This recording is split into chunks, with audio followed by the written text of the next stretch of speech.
periodista y editor de Reforma, Ernesto Núñez, que nos contesta. Ayer, como le decía, estaba él ocupado en una junta de reunión de consejo editorial, pero comentamos la nota, la tuiteamos también, porque 30 años después, o después de 30 años, sigue dando dividendos, regalías, ganancias a la familia de José López Portillo, la entonces calificada como la colina del perro, controversial en su momento, bueno, y que revivió el año pasado a raíz de la Casa Blanca que había adquirido el presidente Enrique Peña Nieto. Hicimos también un paralelismo con lo que eran pues el modo de vida de los presidentes en el pasado, el debate que se abrió en el presente, y ocurre que esta residencia, Ernesto Núñez, pues está ahí y se usa hasta para set de televisión todavía. Una excelente investigación de Revista R, que diriges en Reforma. ¿Cómo estás? Buenos días. Hola Luis Alberto, muy bien, muchas gracias, buenos días. Entonces, ¿frente a qué estamos, Ernesto? ¿Con Mira, un negocio todavía familiar o cómo? pues sí, mira, nosotros decíamos, cabeceábamos ahí en la nota diciendo que es un negocio perpetuo, ¿no? Y un poco lo que motivó esta investigación fue una pregunta, como suele ocurrir en el periodismo, ¿no? Uno se hace una pregunta, a partir de ahí van saliendo otras, en fin. Aquí la pregunta fundamental es, ¿qué pasa cuando un acto corrupto, evidentemente corrupto, que todos sabemos que es corrupción, no se castiga y queda en la impunidad? Y lo que hicimos fue decir, a ver, el referente para entender la Casa Blanca ha sido la Colina del Perro, ¿no? Exacto. Entonces vamos a ver qué pasa con esa propiedad. Y lo que hicimos fue mandar a un reportero a buscar qué está pasando ahí, y pues fue una investigación de un buen rato, por lo menos 2 meses, con varias visitas al lugar. Aparentemente pues se ve ahí, o sea, lo que ves cuando vas caminando es una pared enorme que te oculta lo que son las residencias de López Portillo. Y lo que hizo el reportero fue pues hacer la investigación hacia atrás, de ver cómo quedó aquello construido después de que López Portillo adquiere 120,000 hectáreas en esta zona de Coajimalpa, y hacer la investigación presente y decir, a ver, ¿cuál es la historia de ese predio? ¿Qué ha ido pasando en el tiempo? ¿Qué fue lo que nos encontramos? En primer lugar, que López Portillo construyó ahí 4 mansiones, pensando en sus hijos, en él y en sus 2 hijas y en su hijo, y como para que ahí viviera una especie de resort presidencial, donde vivieran los López Portillo.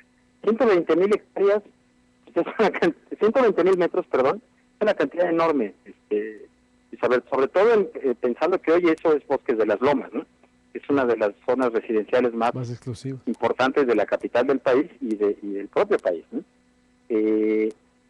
Con el paso de los años hubo ahí primero varios pleitos entre López Portillo y sus hijos.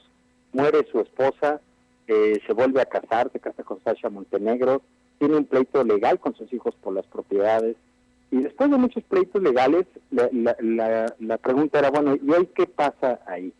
Y lo que pasa hoy ahí es que de las 4 residencias que se construyeron originalmente, quedan 2 en pie, lo que era la biblioteca de López Portillo, que tiene como un observatorio, esa sigue en pie, y esa es propiedad de Sasha Montenegro y de su hija, de la hija que tuvo con López Portillo. Hay otra casa ahí, que es donde se grabó la película de Nosotros los Nobles, es una casa muy bien mantenida, muy bonita, con el jardín perfectamente cortado. Es una casa que, según lo que nos dijeron varios productores de cine, cuesta hasta 60,000 pesos diarios filmar ahí telenovelas o películas. Y la parte más más interesante es cómo en 76,000 metros, en más de la mitad del terreno, se desarrolló un fraccionamiento que se llama La Toscana. Ese fraccionamiento es propiedad de Paulina López Portillo y de su esposo. Su esposo, o su ex esposo hoy en día, es nieto del presidente Pascual Ortiz Rubio. Y ese fraccionamiento, para que se den una idea a nuestros amigos que nos están oyendo, es un fraccionamiento que tiene hoy en día entre 50 y 70 casas. Los datos no son muy precisos ahí en el registro público de la propiedad, pero en todo caso son más de 56 casas. Una de ellas hoy en día tiene un valor de mercado de $6 millones. Pues imaginemos el tamaño del fraccionamiento. Y ese fraccionamiento, según el registro público de la propiedad, quedó a perpetuidad.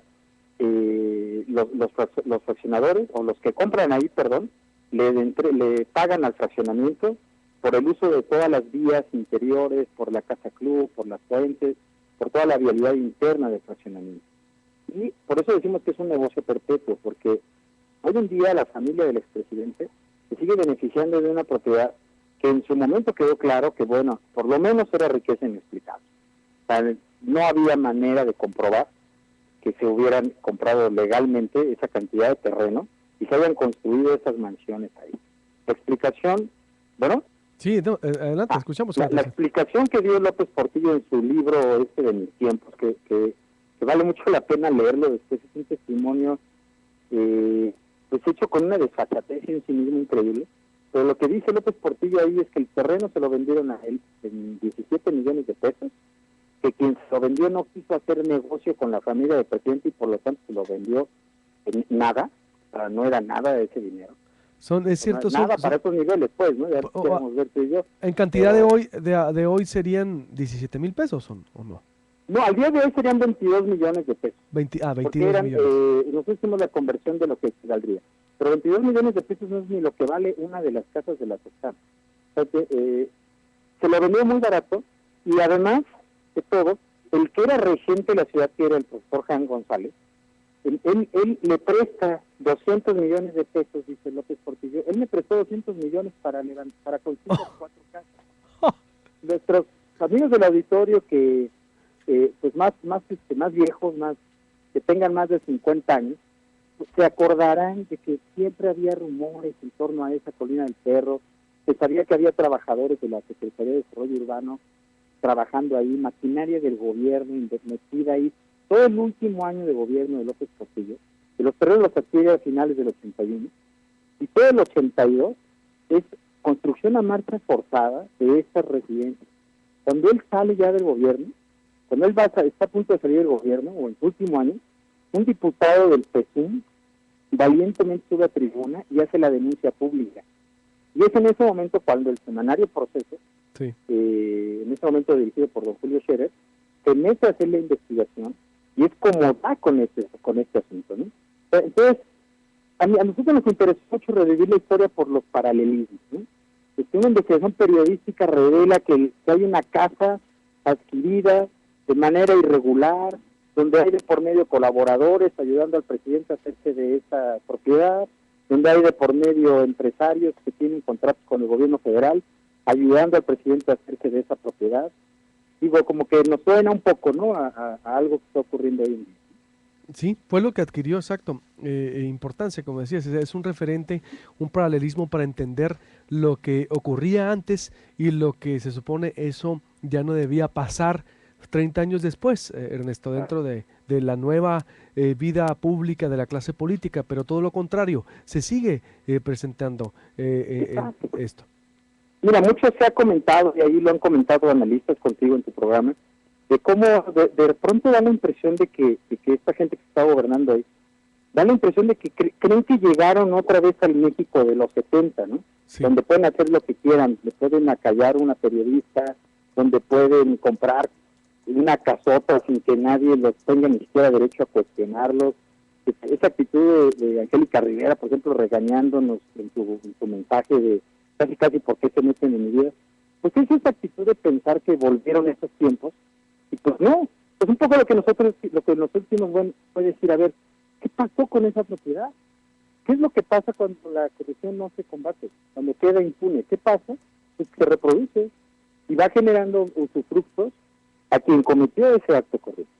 Y lo sigue generando a perpetuidad. O sea, el término perpetuo lo sacamos de la propia escritura del registro público, que dice ahí, se da de manera onerosa y perpetua, es decir, va a causar un gasto para quien viva ahí, un gasto que hay que darle a los López Portillo, a los dueños de los terrenos, y perpetuo, es decir, para siempre, a la eternidad. Unos terrenos que pues nunca se comprobaron que hayan sido adquiridos, por lo menos con el sueldo que tuvo como presidente, pues no fue, ¿no? Entonces, bueno, fíjate que es un caso emblemático, que toda la sociedad sabe que ahí hubo algo oscuro, jamás se castigó, jamás se investigó, se creó en ese entonces, estoy hablando de paralelismos, y Miguel de la Madrid, cuando llega al gobierno, ante el escándalo, se ve obligado a crear la Secretaría de la Contraloría. Hoy en día estamos hablando que era la renovación crear un moral, sistema ¿no? de anticorrupción, para ver si ahora sí, es decir, los paralelos están ahí, y es bien interesante ver cómo 3 décadas y media después se repite la historia. Plenamente, que en verdad manera, Ernesto, de hacer ese paralelismo y de vincularlo, porque exacto, se crea una Contraloría con Miguel de la Madrid que ha sido disfuncional, leyes que, por ejemplo, en Sonora se mantienen vigentes respecto a ese marco jurídico que no ha servido. Bueno, un debate eterno, creo, los dividendos son eternos para la Colina del Perro y también es un debate eterno, pero disfuncional en México, que llega hasta Sonora con reglas pues no claras y rendición de cuentas que no les importa, porque al llegar ya al poder se olvidan de todo y de todos. Ernesto, te agradezco mucho en verdad y felicidades, muy buen trabajo, ¿eh? Te agradezco, Luis Alberto, eso soy yo, y un saludo por allá a todos. Igualmente, Ernesto Núñez, escritor y periodista de Reforma, colaborador de Proyecto Puente. Vaya, ¿quiere ir a desayunar?